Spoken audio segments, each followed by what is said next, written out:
ዛሬ ቪዲዮ ከአዲስ አበባ 3250 ኪሎ ሜትር ርቀት ወደምትገኘው ወደ ኢራን ምንጓዝ ይሆናል።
እንኳን ወደ ኢራን በደህና መጡ።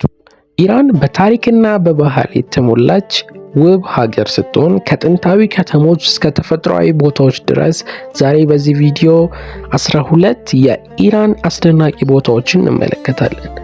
አብራችሁን ቆዩ። ጉዟችንን ጀምር።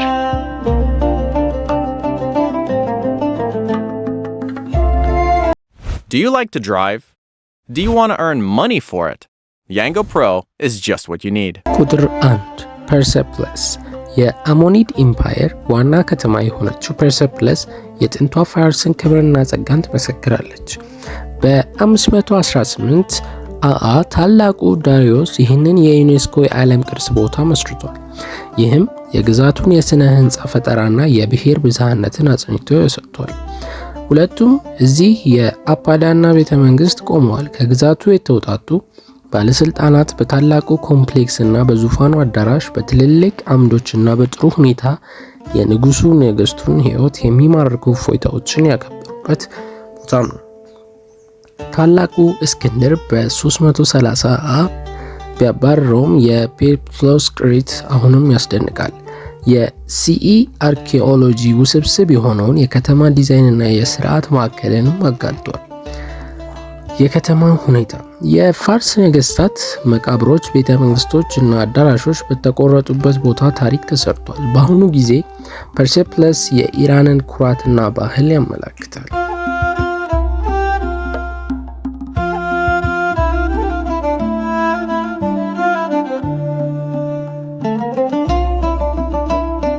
ቁጥር 2 ኬሹም ታሪካዊና ተፈጥሯዊ ድንቅ ቦታ ሲሆን የቀስት ቅርጽ ያለውን የኢራን ደሴት የጂኦሎጂና የባህል ሀብት ነው።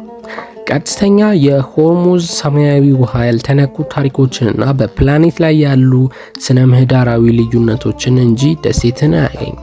የደሴቱ ጂኦሎጂካል ሞዛይክም ነው።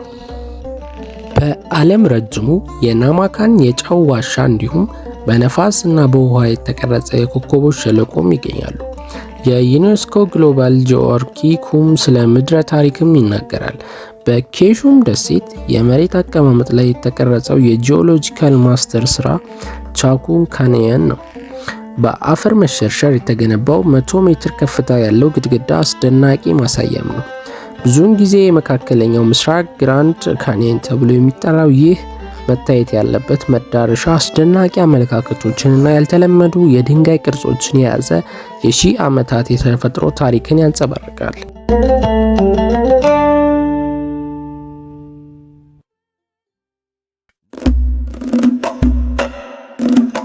ቁጥር 3 ካንዶቫን ካንዶቫን ከኢራን ሰሜናዊ ምዕራብ ካንዶቫን በጣም አስደናቂ ከተማ ነች። አካባቢው በጣም ቆንጆና ህንፃዎቹ ከድንጋይ የተቆረጡም ናቸው። ካንዶቫን ወደ ኦስኮ አቅራቢያና በሳሃን ተራራ ግርጌ ላይ እንደ ካፒዶሲያ ያሉ የፈጠራ ጣቢያዎችን ያሳያል። በመንደሩ ውስጥ ያሉት ትራግሎዳይት ቤቶች የተገነቡት ከእሳተ ገሞራ ድንጋዮች ነው። እነዚህም የአመድ ፍሰት ጥንካሬዎች አንድ ላይ ያልተጣመሩ ናቸው። እነዚህ ሾጣጣ ቅርጽ ያላቸው የካራን ቤቶች በድንጋዩ ላይ በማጥፋት የውሃ ቅርጾች ነበሩ። ስለ ካንዶቫን አመጣጥ አስደናቂ አፈ ታሪኮችም አሉ። ይኸውም በበጋው ወቅት ለመዝናናት የመጡ ቱሪስቶች እንዳሉም ይነገራል። ከሂላቫር የመጡት የሞንጎላውያን ወራሪዎች ተከትሎ ለመደበቅ ነው የመጡት ይባላል። ካንዶቫን ለስትራቴጂካዊ አቀማመጥና በአለት የተገነቡ ቤቶች ምስጋና ይገባውና በጣም ጥሩ መደበቂያ ቦታም ነበር። በዓለም ላይ ብቸኛው ሰው የሚኖርበት የዋሻ ሰፈር በአይነቱ ልዩ የሆነ ገደል ወደ 117 የሚጠጉ ቤተሰቦችንም ይይዛል። የአካባቢው የተፈጥሮ ውበት የካንዶቫን ሕዝብ ለአካባቢያቸው ተስማሚ ሆኖ በሺዎች ለሚቆጠሩ ዓመታት የተሻሻለውን ጠንካራ ተፈጥሮን ያሟላን ሆኖም ቆይቷል። ቁጥር 4 ባም ሲታዴል። በካማን ግዛት ኢራን የሚገኘው ባም ሲታዴል የበረሃ ግንባታ ብልሃትን ያሳያል። ከክርስቶስ ልደት በፊት ከ6ኛው እስከ 4ኛው ክፍለ ዘመን በአክሚነድ ኢምፓየር የተመሰረተው ይህ የዩኔስኮ የዓለም ቅርስ ቦታ ከ7ኛው እስከ 11ኛው ክፍለ ዘመን ድረስ ዋና የሐር መንገድ ንግድ ማዕከል ነበር። ባም ሲታዴል ትልቁ የጭቃ ጡብ ምሽግ በአብዛኛው በአዶብ የተሰራ ነው። የአገሬውንም ተአምርም የሚያሳይም ቦታም ጭምር ነበር። ልብሶች በቀለማት ያሸበረቁ የገበያ ቦታዎች በውጭ ንግድ ለመሳብም ረድተዋል። በ2003 የተከሰተው አስከፊ የመሬት መንቀጥቀጥ ይህንን ጥንታዊ ዕንቁ ሊያወድም ተቃርቦም ነበር። ይህ ዓለም አቀፍ የመልሶ ማቋቋም ሙከራዎችን አድርጓል። ጎብኚዎች ዛሬ ቦምብ ምሽግ ፍርስራሾች መካከል የተዘዋወሩ ተጓዦች ከዘንባባ ዛፎች ስር ቆመው ታሪኮችን ለመንገር የተጨናነቀ ማዕከል አድርገው ሊመለከቱት ይችላሉ። ቁጥር 5 የሉጥ በረሃ። ከኢራን ደቡብ ምስራቅ የሚወጣው የሉጥ በረሃ ዳሼድ ወይም አሉት ተብሎም የሚጠራው የሃይፓቲክ የመሬት ስፋት ነው። በምድር ላይ ካሉት ሞቃታማ ቦታዎች አንዱ እንደሆነ የሚቆጠረው እስከ 70.7 ዲግሪ ሴልሺየስ የሚደርስ የሙቀት መጠን ሲሆን ይህም አካባቢ በጣም ውብም ነው። በምድር ላይ 33ኛው ትልቁ በረሃ ተብሎ የሚጠራው ይህ ቦታ አስደናቂ የተፈጥሮ ክስተቶችን በማቅረብ የዩኔስኮ የዓለም ቅርስ ቦታን ይዟል። ከ155 ሜትር ከፍታ እና ከ40 ኪሎ ሜትር በላይ የሚሸፍን የሌላ ዓለምን ትዕይንት የሚይዝም ነው። የተለያየ የበረሃው መልክዓ ምድር የድንጋይ በረሃዎችን በዓለም ላይ ካሉት ከፍተኛ ክምሮች መካከል አንዶቹን ያሏቸውም ትልልቅ የአሸዋ ሜዳዎችን እና ከፀሐይ በታች የሚያብረቀርቁ የጨው ጠፍጣፋ ቦታዎችን ያካትታል። በአንድ ወቅት የበለጸገ ስልጣኔ የኖሩበትን የሆነውን የሉጥ በረሃ የአርኪኦሎጂ ሀብትን ትቶ አፈ ታሪካዊን ያለፈውን ታሪክ የሚያመለክትም ነበር።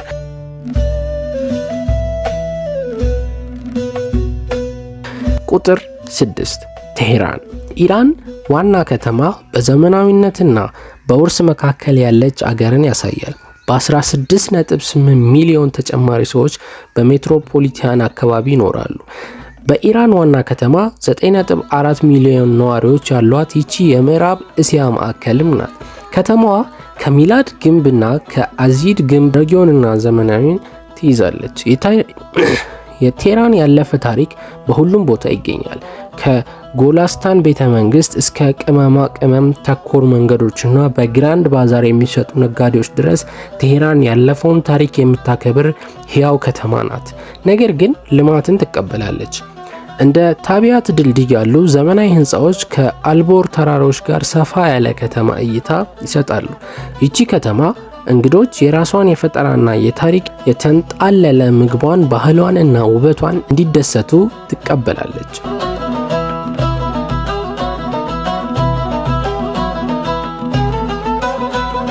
ቁጥር 7 ሆርሙዝ። በቀይ ቢጫና ነጭ ቀለም የተቀባች የኢራን ተፈጥሮ ማዕድናት ትልቅ የጂኦሎጂካል ዝርያ ማስረጃ ናት። የሆርሙዝ ታሪክ እንደ መሬቱ የበለጸገች ሲሆን የፖርቹጋል ምሽጎች የሚያጉረመርሙ የጥንት ድልና የንግድ ታሪኮችን ያሳያል። ትንሽ ቢሆንም የደሴቲቱ ህዝብ ቁጥር የመልክዓ ምድሯ የተለያዩ ቀለማት የሚያንጸባርቅ የባህል ጌጥ ያሳያል። ጎብኚዎችን ወደ ጥንታዊ የንግድና የልማድ ዘመን የሚያጓጉዙ የእይታ የድምፅና የመዓዛ ስሜቶችን የሚያቀርብ ሲሆን የአካባቢው ባዛር በእንቅስቃሴ ይንቀጠቀጣል። ሆርሙዝ አስደናቂውን ቀይ የባህር ዳርቻና የሌላኛውን ዓለም ሐውልት ሸለቆን ጨምሮ በጂኦሎጂካል ክስተቶች ያሳያል። ለሳይንቲስቶችም ሆነ ለጀብደኞች ማራኪም ነው። ቁጥር 8 ያዝድ። የዊንዳችስ ከተማ ያዝድ በኢራን ውስጥ አካባቢ የሚገኝ ድንቅ የስነ ህንፃ መብራት ቤት ነው። የሰማይ ሲምፎኒ ስትሆን የንፋስ መያዣዎች ከታች ያሉትን ቤቶች ለማቀዝቀዣ እና የአዶቤ ህንፃዎችን በረሃ ላይ እንዲነሱ የሚያደርጉባት የምድርና የሰማይ ሲምፎኒ ናት። የከተማዋ ካኑት የከርሰ ምድር ቻናሎች ስርዓት ውስንን ውሃ ባለበት አገር ውስጥ የሰዎችን መላመድ ያሳያል። የዞሮአስተሪያን የእሳት ቤተ መቅደሶች እዚህ አሁንም የሚንጸባረቁ የድሮ እምነትን ሲያስታውሱን፣ የጃሜ መስጊዶች ሜናዊቶስ እና አዙር ንጣፎችን የሚይዙ ጎዳና ታሪክም አለው።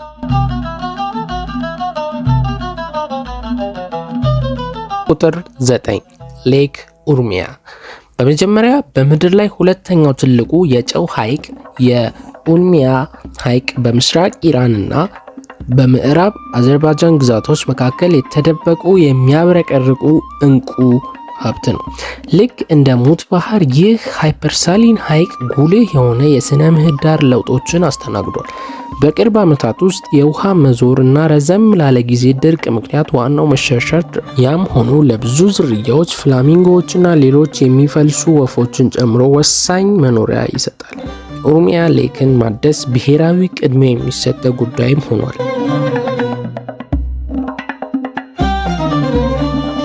ቁጥር 10 ኢስፋሃን። የጥንቷ ፋሪስ እንቁ ኢስፋሃን የታሪክና የውበት አስመታዊ ውህደት። አንድ ሰው የመካከለኛውን ኢራን ያለፈውን ሆነ የአሁኑን ጊዜ በጣም አስደናቂ ሆኖ ያገኛል። ኢስፋሃን እንደ ግማሽ የዓለም ክፍል ወይም የኔዝቬ ጃሃን ሆኖ ያገለግላል። የሚያማምሩ የእስልምና ህንፃዎችና የህዝብ አደባባዮች ጎብኚዎችን ይስባሉ። ከ930 እስከ 1800 ድረስ ኢስፋሃን ታላቁ አባስ የሳፋሃድ ግዛት ዋና ከተማ ሲያደርገው ጥሩ ውጤትም አስገኝቷል። በናክሺ ጃሃን አደባባይ ዙሪያ ውብ የሆነው የሻ መስጊድ፣ የአሊ ካፑ ቤተ መንግስት፣ ትላልቅ አርከሮች እና የሺክ ሉፋል መስጊድ ይገኛል።